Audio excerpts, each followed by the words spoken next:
Students हुण आपां करन जा रहे हैं रेट मैजर दा lecture 2।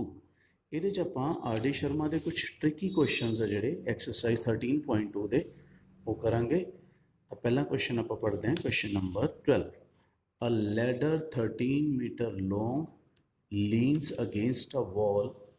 The foot of the ladder is pulled along the ground away from the wall at the rate of 1.5 meter per second.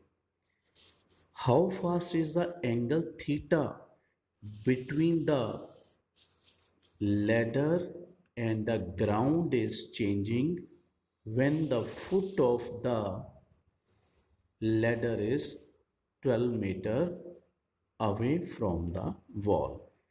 ਤਾਂ ਹੁਣ ਆਪਾਂ ਸਮਝਦੇ ਹਾਂ ਕੁਐਸਚਨ 'ਚ ਕੀ ਦਿੱਤਾ ਹੈ।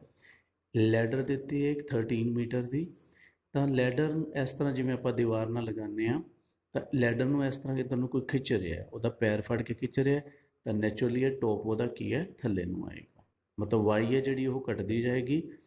ਜੇ ਆਪਾਂ ਇੱਧਰ ਕਰਾਂਗੇ ਖਿੱਚਾਂਗੇ ਤਾਂ ਐਕਸ ਹੈ ਜਿਹੜੀ ਉਹ ਵੱਧਦੀ ਜਾਏਗੀ।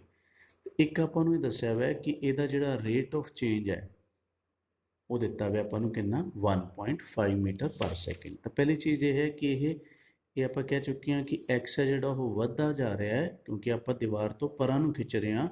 ਤਾਂ dx/dt ਆਪਾਂ ਰੱਖਣਾ ਪੋਜ਼ੀਟਿਵ। ਜੇ ਕਿਸੇ ਕੇਸ 'ਚ ਉਹ ਕਵੇ ਕਿ ਪੌੜੀ ਨੂੰ ਧੱਕਾ ਲਗਾ ਰਿਹਾ ਕੋਈ ਕੰਧ ਵੱਲ ਨੂੰ, ਤਾਂ ਫਿਰ ਐਕਸ ਘਟੇਗਾ ਅਤੇ ਫਿਰ ਇੱਥੇ ਆਪਾਂ ਨੂੰ ਰੱਖਣਾ ਪੈਣਾ ਸੀ ਨੈਗੇਟਿਵ। ਤਾਂ ਇੱਥੇ ਫਿਲਹਾਲ ਪੋਜ਼ੀਟਿਵ ਰੱਖਣਾ। ਉਸ ਤੋਂ ਬਾਅਦ ਹੁਣ ਆਪਣੇ ਕੋਲ ਇੱਕ ਰਿਲੇਸ਼ਨ ਹੈ ਪਾਈਥਾਗੋਰਸ ਦਾ, x² + y² = 13²। ਇਹ ਬੱਚਿਆਂ ਨੂੰ ਪਤਾ ਹੀ ਹੈ ਕਿ ਇੱਥੇ ਇੱਕ ਐਕਸ ਸਪੋਜ਼ ਕਰ ਲੈਂਦੇ ਹੁੰਦੇ ਆਪਾਂ, ਇੱਥੇ ਇੱਕ ਵਾਈ ਸਪੋਜ਼ ਕਰ ਲੈਂਦੇ ਬਿਕੋਜ਼ ਇਹਨਾਂ 'ਚੋਂ ਕੁਛ ਹਲੇ ਆਪਾਂ ਨੂੰ ਦਿੱਤਾ ਨਹੀਂ, ਠੀਕ ਹੈ। ਤਾਂ ਉਸ ਤੋਂ ਬਾਅਦ ਪਾਈਥਾਗੋਰਸ। ਫਿਰ ਡਿਫਰੈਂਸ਼ੀਏਟ ਕਰਨਾ ਕਿਹਦੇ ਵਿਦ ਰਿਸਪੈਕਟ ਟੂ, ਜਿਹਦੇ ਵਿਦ ਰਿਸਪੈਕਟ ਟੂ ਪਹਿਲਾਂ ਡਿਫਰੈਂਸ਼ੀਏਸ਼ਨ ਦੀ ਗੱਲ ਕੀਤੀ ਹੈ। ਜਿਵੇਂ ਇੱਥੇ ਵਿਦ ਰਿਸਪੈਕਟ ਟੂ ਟੀ ਦੇ ਕੇ ਗਿਆ ਆਪਾਂ ਨੂੰ ਕੁਐਸਚਨ 'ਚ, ਤਾਂ ਇੱਥੇ ਡਿਫਰੈਂਸ਼ੀਏਸ਼ਨ ਆਪਾਂ ਨੂੰ ਇਹਦੀ ਵੀ ਵਿਦ ਰਿਸਪੈਕਟ ਟੂ ਟੀ ਹੀ ਕਰਨੀ ਪਏਗੀ। ਤਾਂ ਇਹ ਡਿਫਰੈਂਸ਼ੀਏਸ਼ਨ ਵਾਲੇ ਸਟੈਪ ਆ ਗਏ। ਉਸ ਤੋਂ ਬਾਅਦ ਹੁਣ ਆਪਾਂ ਇਹ ਦੇਖਣਾ ਚਾਹੁੰਦੇ ਹਾਂ ਕਿ ਜਦੋਂ x 12 ਸੀ, ਉਹਨੇ ਕਿਹਾ ਸੀ ਜਦੋਂ x 12 ਹੈ ਉਸ ਇੰਸਟੈਂਟ 'ਤੇ ਜਿਵੇਂ ਆਪਾਂ ਖਿੱਚਦੇ ਕਿਸੇ ਜਗ੍ਹਾ 'ਤੇ x ਕੀ ਹੋ ਜਾਏਗਾ 12, ਤਾਂ ਉਸ ਜਗ੍ਹਾ 'ਤੇ y ਵੀ ਤਾਂ ਕੁਛ ਹੋਏਗਾ। ਤਾਂ ਉਹ y ਆਪਾਂ ਪਾਈਥਾਗੋਰਸ 'ਚ ਭਰ ਕੇ ਹੀ ਉਹਨੂੰ ਕੱਢ ਲਿਆ, ਕੀ ਹੋ ਗਿਆ y ਉਸ ਟਾਈਮ ਹੋ ਗਿਆ 5, ਠੀਕ ਹੈ ਜੀ। ਤਾਂ ਆਪਾਂ ਇਹ ਸਾਰੀਆਂ ਵੈਲਿਊਜ਼ ਇਹਦੇ 'ਚ ਭਰਨ ਲੱਗੇ ਹਾਂ। ਇਹ ਸਾਰਾ ਕੈਲਕੂਲੇਸ਼ਨ ਵਰਕ ਆ ਗਿਆ, x ਵੀ ਭਰਤਾ, y ਵੀ ਭਰਤਾ, dx/dt ਵੀ ਭਰਤਾ। ਤਾਂ ਉਸ ਤੋਂ ਬਾਅਦ dy/dt ਆਪਾਂ ਨੂੰ ਮਿਲ ਗਿਆ ਕਿੰਨਾ, ਨੈਗੇਟਿਵ 'ਚ -3.6 ਮੀਟਰ ਪਰ ਸੈਕਿੰਡ। ਮਤਲਬ ਇਹ ਪਤਾ ਲੱਗ ਗਿਆ ਕਿ ਇਹ ਜਿਹੜੀ ਹਾਈਟ ਹੈ ਕਿਹੜੀ ਰਫਤਾਰ ਨਾਲ ਘਟ ਰਹੀ ਹੈ। ਘਟ ਕਿਉਂ ਰਹੀ ਹੈ ਆਪਾਂ ਕਹਿ ਰਹੇ ਹਾਂ ਕਿਉਂਕਿ ਮਾਈਨਸ 'ਚ ਆ ਰਿਹਾ। ਨਾਲੇ ਆਪਾਂ ਨੂੰ ਪਤਾ ਵੀ ਸੀਗਾ ਕਿ ਜਿਵੇਂ ਆਪਾਂ ਖਿੱਚਾਂਗੇ ਤਾਂ ਇਹ ਥੱਲੇ ਨੂੰ ਆਏਗੀ ਪੌੜੀ। ਹੁਣ ਆਪਣੀ ਰਹੀ ਗੱਲ ਕਿ ਆਪਾਂ ਕਰਨਾ ਕੀ ਚਾਹੁੰਦੇ ਸੀ, dθ/dt। ਤਾਂ ਹੁਣ ਆਪਾਂ ਕੋਈ ਇਹੋ ਜਿਹਾ ਰਿਲੇਸ਼ਨ ਲਗਾਈਏ ਜਿਹਦੇ 'ਚ ਕਿ ਥੀਟਾ ਹੋਵੇ। ਤਾਂ ਇੱਥੋਂ ਲਗਾ ਲਿਆ tan θ = y/x ਪਰਪੈਂਡੀਕੂਲਰ ਬਾਈ ਬੇਸ। ਡੈਰੀਵੇਟਿਵ ਕਰਤਾ ਵਿਦ ਰਿਸਪੈਕਟ ਟੂ ਟੀ, ਜਿਵੇਂ ਕਿ ਆਪਾਂ ਨੂੰ ਪਤਾ ਹੈ ਕਿ ਵਿਦ ਰਿਸਪੈਕਟ ਟੂ ਟੀ ਹੀ ਆਪਾਂ ਨੂੰ ਗਿਵਨ ਹੈ। ਤਾਂ ਡੈਰੀਵੇਟਿਵ ਕੀਤਾ sec² θ dθ/dt। ਇੱਧਰ ਕੋਸ਼ੀਐਂਟ ਫਾਰਮੂਲਾ ਲੱਗ ਗਿਆ। ਹੁਣ sec θ ਦੀ ਵੈਲਿਊ ਆਪਾਂ ਇੱਥੋਂ ਲਗਾਉਣੀ ਹੈ ਧਿਆਨ ਨਾਲ। sec θ ਕੀ ਹੁੰਦਾ, ਹਾਈਪੋਟੇਨਿਊਸ ਬਾਈ ਬੇਸ, ਬਿਕੋਜ਼ ਆਪਾਂ ਉਸ ਇੰਸਟੈਂਟ 'ਤੇ ਗੱਲ ਕਰ ਰਹੇ ਹਾਂ ਕਿਉਂਕਿ ਉਸੇ ਇੰਸਟੈਂਟ 'ਤੇ ਲੱਭਣਾ ਹੈ ਨਾ ਆਪਾਂ dθ/dt। ਕਿਹੜਾ ਇੰਸਟੈਂਟ, ਜਦੋਂ x ਕੀ ਸੀ 12। ਤਾਂ ਫਿਰ ਹਾਈਪੋਟੇਨਿਊਸ ਬਾਈ ਜਦੋਂ ਆਪਾਂ ਬੇਸ ਕਰਾਂਗੇ ਤਾਂ ਉਸ ਇੰਸਟੈਂਟ 'ਤੇ ਤੁਸੀਂ ਦੇਖ ਸਕਦੇ ਹੋ sec θ ਕਿੰਨਾ ਆ ਗਿਆ, ਹਾਈਪੋਟੇਨਿਊਸ ਬਾਈ ਬੇਸ ਕਰਕੇ 13/12, ਜਿਹੜਾ ਕਿ ਆਪਾਂ ਇੱਥੇ ਭਰਤਾ। ਇਹ ਸਾਰੀਆਂ ਵੈਲਿਊਜ਼ ਆਪਣੇ ਕੋਲ ਹੈਗੀਆਂ, x ਦੀਆਂ ਹੈ, y ਦੀਆਂ ਹੈ, dx/dt ਹੈ, dy/dt। ਇਹ ਸਾਰਾ ਉਸੇ ਇੰਸਟੈਂਟ 'ਤੇ ਹੈ। ਉਸੇ ਇੰਸਟੈਂਟ ਮਤਲਬ ਜਦੋਂ x 12 ਸੀਗਾ ਉਸੇ ਇੰਸਟੈਂਟ 'ਤੇ ਸਭ ਕੁਝ ਕੱਢਿਆ ਗਿਆ। ਤਾਂ ਜਦੋਂ ਆਪਾਂ ਇਹਨਾਂ ਨੂੰ ਕੈਲਕੂਲੇਸ਼ਨ ਕਰਾਂਗੇ, ਠੀਕ ਹੈ, ਤਾਂ ਇਹ ਆ ਜਾਏਗਾ ਆਪਣਾ dθ/dt ਦੀ ਵੈਲਿਊ।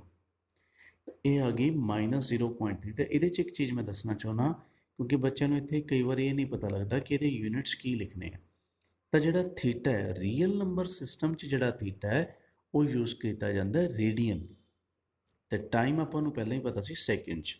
ਤਾਂ ਥੀਟਾ ਰੇਡੀਅਨ ਟਾਈਮ ਸੈਕਿੰਡ 'ਚ, ਦਾ ਯੂਨਿਟ ਹੋ ਗਏ -0.3 ਰੇਡੀਅਨ ਪਰ ਸੈਕਿੰਡ, ਠੀਕ ਹੈ। ਇਹ ਵੀ ਬਹੁਤ ਇੰਪੋਰਟੈਂਟ ਚੀਜ਼ ਹੈ, ਇੱਥੇ ਵੀ ਬੱਚੇ ਕਨਫਿਊਜ਼ ਹੁੰਦੇ ਆ ਯੂਨਿਟਸ ਲਿਖਣ ਲੱਗੇ।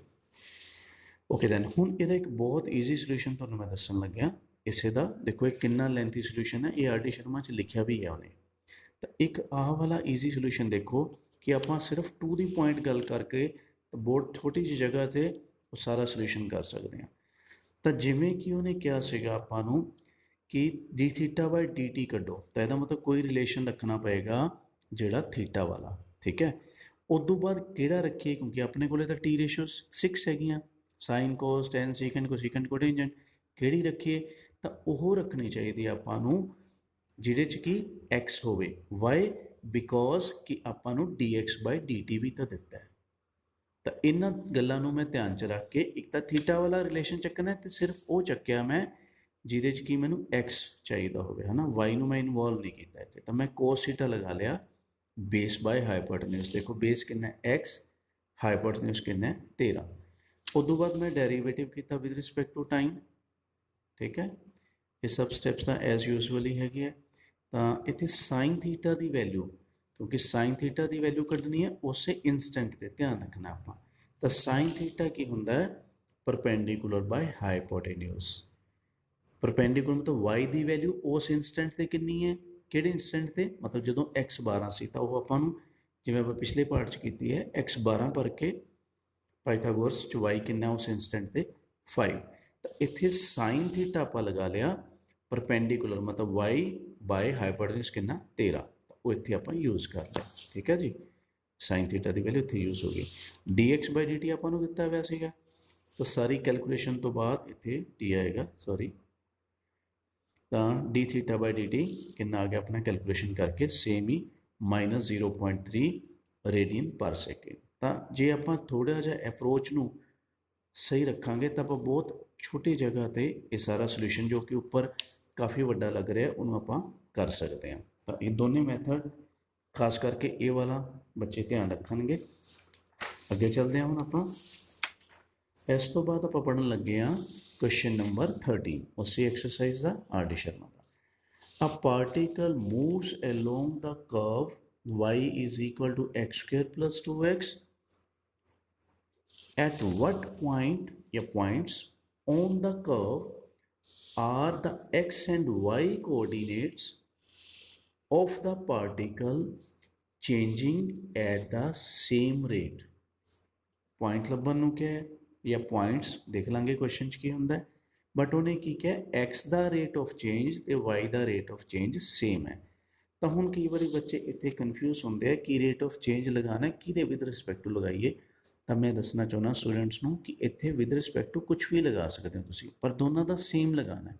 ਜਿਵੇਂ ਮੈਂ ਵਿਦ ਰਿਸਪੈਕਟ ਟੂ ਟੀ ਲਗਾ ਲਿਆ, ਕੋਈ ਵਿਦ ਰਿਸਪੈਕਟ ਟੂ ਐਸ ਲਗਾਉਣਾ ਚਾਹੁੰਦਾ, ਕੋਈ ਵਿਦ ਰਿਸਪੈਕਟ ਟੂ ਏ ਲਗਾਉਣਾ ਚਾਹੁੰਦਾ, ਸਭ ਕੁਝ ਠੀਕ ਮੰਨਿਆ ਜਾਊਗਾ। ਓਕੇ ਜੀ। ਤਾਂ ਇਹ ਗਿਵਨ ਆਪਾਂ ਨੂੰ ਕਿ rate of change of X ਤੇ rate of change of Y same ਹੈ, ਇਕੁਅਲ ਦਿੱਤੇ ਹੋਏ। ਹੁਣ ਆਪਾਂ ਚੱਲਦੇ ਹਾਂ ਕਰਵ ਤੋਂ। ਤਾਂ ਇਹਨੂੰ ਜੋ ਵੀ ਤੁਸੀਂ ਇੱਥੇ ਰੱਖਿਆ ਟੀ ਰੱਖਿਆ ਤਾਂ ਫਿਰ ਵਿਦ ਰਿਸਪੈਕਟ ਟੂ ਟੀ ਹੀ ਕਰਨੀ ਪਊਗੀ ਹੁਣ ਡਿਫਰੈਂਸ਼ੀਏਸ਼ਨ। ਤਾਂ ਡੈਰੀਵੇਟਿਵ ਕਰਤਾ, ਇਹ ਰੂਟੀਨ ਵਾਲਾ ਕੰਮ ਹੈ ਆਪਣਾ। ਡੀ ਵਾਈ ਬਾਈ ਡੀ ਟੀ ਕਿਉਂਕਿ ਡੀ ਐਕਸ ਬਾਈ ਡੀ ਟੀ ਦੇ ਬਰਾਬਰ ਹੈ ਤਾਂ ਇੱਥੇ ਮੈਂ ਚੇਂਜ ਕਰਤਾ। ਇੱਧਰਲੀ ਸਾਈਡ ਤੋਂ ਡੀ ਐਕਸ ਬਾਈ ਡੀ ਟੀ ਕਾਮਨ ਕਰ ਲਿਆ, ਕੱਟੇ ਗਏ। ਕੱਟਣ ਤੋਂ ਬਾਅਦ ਧਿਆਨ ਰੱਖਣਾ ਇੱਥੇ ਜ਼ੀਰੋ ਨਹੀਂ ਲਗਾਉਣੀ, ਕੁਝ ਬੱਚੇ ਜ਼ੀਰੋ ਲਗਾਉਂਦੇ, ਇੱਥੇ ਆਏਗਾ ਕੱਟਣ ਤੋਂ ਬਾਅਦ 1 ਕਿਉਂਕਿ ਮਾਈਨਸ ਤੋਂ ਬਾਅਦ ਜ਼ੀਰੋ ਆਉਂਦਾ ਹੈ। ਜਦੋਂ ਆਪਾਂ ਇਸ ਤਰ੍ਹਾਂ ਕੱਟਦੇ ਹਾਂ ਲੈਫਟ ਰਾਈਟ ਸਾਈਡ 'ਤੇ ਤਾਂ ਉੱਥੇ 1 ਆਉਂਦਾ।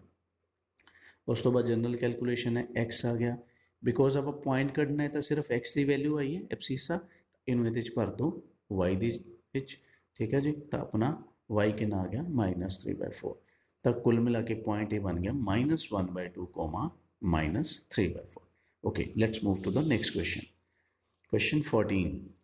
If y is equal to 7x minus x cube and x increases at the rate of 4 units per second, how fast is the slope of the curve changing when x is equal to 2? ਤਾਂ ਆਪਾਂ slope ਦਾ rate of change ਲੱਭਣਾ ਹੈ, ਧਿਆਨ ਰੱਖੋ। ਤਾਂ ਪਹਿਲਾਂ ਆਪਾਂ ਕੀ ਕਰਾਂਗੇ, ਕਰਵ ਲਿਖਾਂਗੇ, ਕਰਵ ਤੋਂ ਬਾਅਦ ਉਹਦੀ ਸਲੋਪ ਕੱਢਾਂਗੇ ਕਿਹਦੇ ਵਿਦ ਰਿਸਪੈਕਟ ਟੂ, ਜਿਹਦੇ ਵਿਦ ਰਿਸਪੈਕਟ ਟੂ ਆਪਣਾ y ਹੈ ਜਿਹੜਾ ਜਿਹਦੇ ਤੇ ਡਿਪੈਂਡ ਹੈ x ਤੇ, ਤਾਂ ਇੱਥੇ dy ਬਾਈ dx ਹੀ ਕੱਢਣਾ ਆਪਾਂ। ਉਹ ਆ ਗਿਆ 7 - 3x²। ਇਹ ਹੋ ਗਈ ਆਪਣੀ ਸਲੋਪ। ਉਸ ਤੋਂ ਬਾਅਦ ਆਪਾਂ ਨੂੰ ਕੀ ਕਿਹਾ ਉਹਨੇ, ਸਲੋਪ ਦਾ ਰੇਟ ਆਫ ਚੇਂਜ।